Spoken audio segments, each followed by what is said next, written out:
La cultura es la forma mediante la cual una sociedad se identifica y se expresa para lograr un desarrollo pleno. Es importante también en la economía del país como generadora de empleos y divisas. Queremos que la cultura nos ayude a crecer.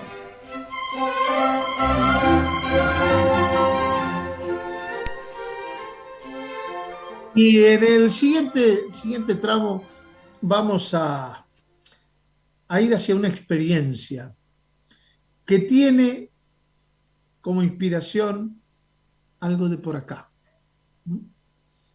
que tiene como inspiración la pinacoteca del taller Maldonado, inaugurado por Manolo Lima. Y para conocer en detalle, y bueno, e irnos unos cuantos años atrás, pero que cuán vigente está hoy, es que vamos a conversar con el integrante de la Fundación Manolo Lima, Ariel Insaurralde. Buenas tardes, Ariel, ¿cómo te va? ¿Cómo estás, Washington? Muchas gracias por invitarme. Te agradezco muchísimo. A ver, te confieso que no conocía esta experiencia y supongo yo que tiene un impacto además, ¿no? Importante. Esto es de allá del año 1976, ¿no?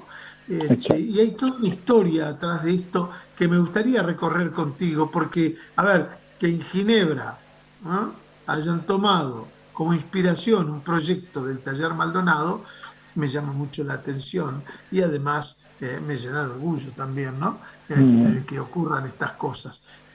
Ponenos en plan de conocer todo esto. Bueno, tendríamos que empezar por decir que entre los aportes que dejó Manolo, que nosotros queremos, como fundación, queremos honrar ese legado, entre los aportes que dejó Manolo a Maldonado, primero tuvo el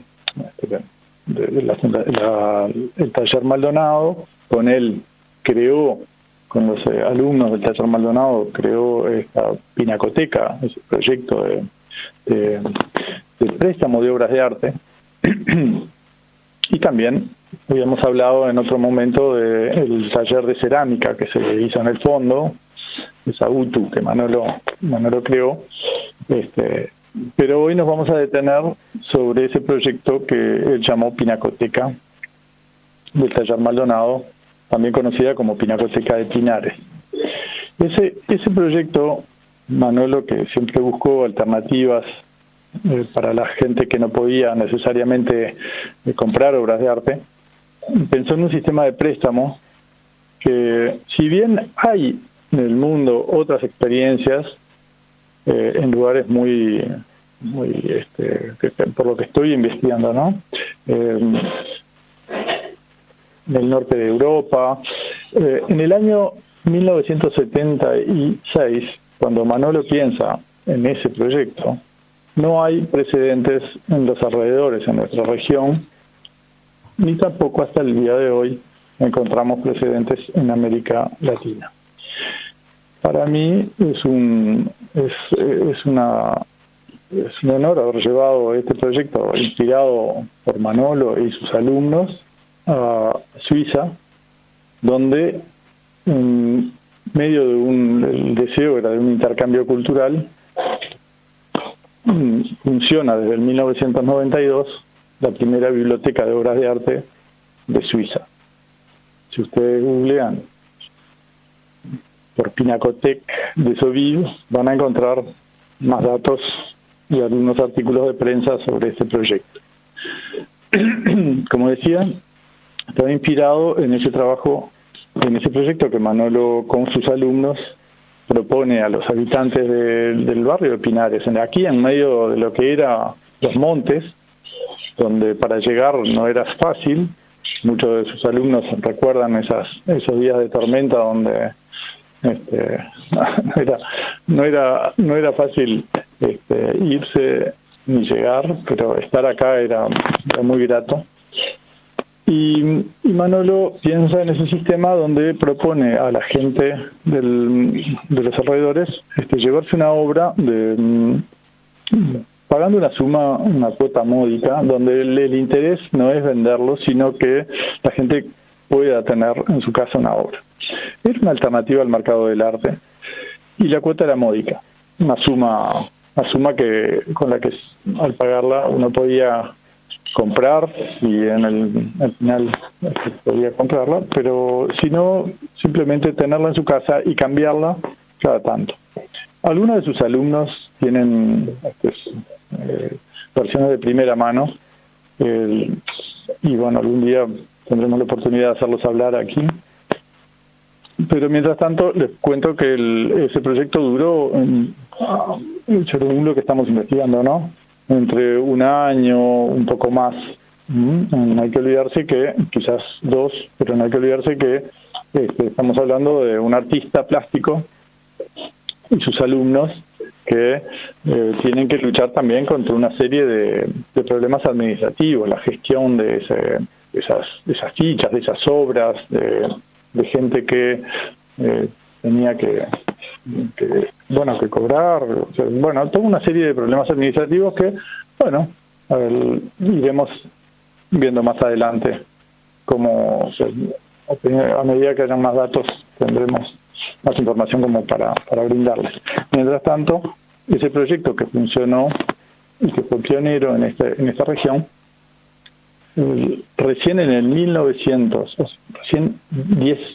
casi 10 años después, el ministro de Cultura de François Mitterrand, Jacques Lang, en Francia, le da a las bibliotecas nacionales, a las grandes bibliotecas de Francia, un fondo para constituir, le da un dinero para constituir un fondo de obras de arte puestas a disposición del público, lo que llamó luego las Artothèques, les Artothèques, ¿no? Manolo lo había llamado Pinacothèque. O sea que 10 años después, el gobierno francés se piensa en un proyecto parecido al de Manolo, que es diferente en el sentido que, si bien tiene el mismo deseo de llegar al arte, llegar al público, hacer llegar el arte al público, el gobierno francés pone a disposición del público obras seriadas, ¿no? Manolo pone originales, y ahí la jugaba con los riesgos que eso comporta. Bueno, más adelante, en el 1992, se inaugura en Ginebra la Pinacothèque de Soubise. El proyecto inicial era un intercambio cultural, era llevar a Ginebra lo mejor que me parecía que había para aportar de la cultura uruguaya, uno de los mejores aspectos, que es el trabajo de nuestros artistas plásticos, que, habiendo trabajado años, tenían problemas de visibilidad, no todos, pero teníamos artistas destacados que me parecía que era lo más interesante para llevar a Ginebra. Y así fue que en el 1992, con unas 30 obras, se inaugura la primera exposición en la Casa del Barrio de Aguas Vivas, un barrio donde me recibieron con los brazos abiertos para poner en práctica un proyecto de préstamo de obras de arte sin fines lucrativos. Y así fue que la primera exposición, en diciembre de 1992, que se realizaría hasta el día de hoy una vez por año, hoy estamos en los 30 años de la Pinacoteca. Esa exposición, la gente se acercaba y ponía frente a la obra expuesta un puntito rojo, como reservada. La diferencia era que no iba a pagar por el valor de esa obra, sino llevarlo a su casa, convivir con esa obra, conocer su currículum del artista que llevaban, porque le regalábamos un catálogo impreso artesanalmente con los datos que teníamos, y esas exposiciones estaban también contaban con el apoyo puntual de gente que se acercaba. Un poco como lo que está pasando aquí en Pinares, que gente se acerca con ganas de aportar su esfuerzo para algo que les parece importante. Allá había gente que hasta el día de hoy sigue acompañando ese proyecto y bueno, es lo que lo sostiene, ¿no? Entonces la gente se podía llevar, el público se podía llevar una obra y al cabo de un año firmó un contrato donde se comprometía a traerlo un año después y un día antes de la exposición. O sea que evitábamos todo el problema de logística y quizás particularidad del pueblo suizo, pero no era necesario tener que anunciar una semana. En el año 1996, una nota publicada en el semanario Búsqueda da cuenta de esto, ¿no? Que además con un par de cosas que me interesaron, como una adivinanza. ¿Qué hace un coleccionista cuando no tiene más paredes donde colgar sus pinturas? La respuesta es, las alquila, ¿no? Y daba datos aquí, estaba leyendo el artículo de 1996, que por $100 al año prestaban pinturas a particulares. O sea, pagabas $100 y tenías la pintura todo el año colgada en tu apartamento, en tu casa, ¿no? Que ese creo que fue en alguna medida el inicio allá en Ginebra, ¿no? Sí, con $100, ¿no? Sí, 100 francos suizos. Que el búsqueda de ese año, ¿no? Hay varios artículos para quienes quieran venir hacia la casa de Manolo, están a disposición. Varios artículos de periódicos prestigiosos de Ginebra, como el Journal de Genève, Nouveau Quotidien o la Suisse. Hablan de un proyecto. No necesariamente, la palabra alquiler no es la más adecuada, pero sí hay un espíritu de préstamo. Simplemente ese valor que se le pone al intercambio tiene que ver con que no sea gratuito, que haya una barrera. Vos decías en su momento, allá por el año 96, el artista pinta para todos. Exacto. El arte no fue creado para ser conservado egoístamente, ¿no? Y esa es, digamos que es un poco la esencia de la circulación de la obra de arte. Y también no solo que el deseo era de llevar algo de nuestra cultura, sino que aparte el saber que la obra tiene que circular, que la obra cuando está en la casa de alguien y pasa porque le heredó de sus padres y no la ve más, no la disfruta, es momento de cambiarla, es momento de hacerla circular y quizás en otro lugar esa obra puede llegar a ser inspiración, puede llegar a ser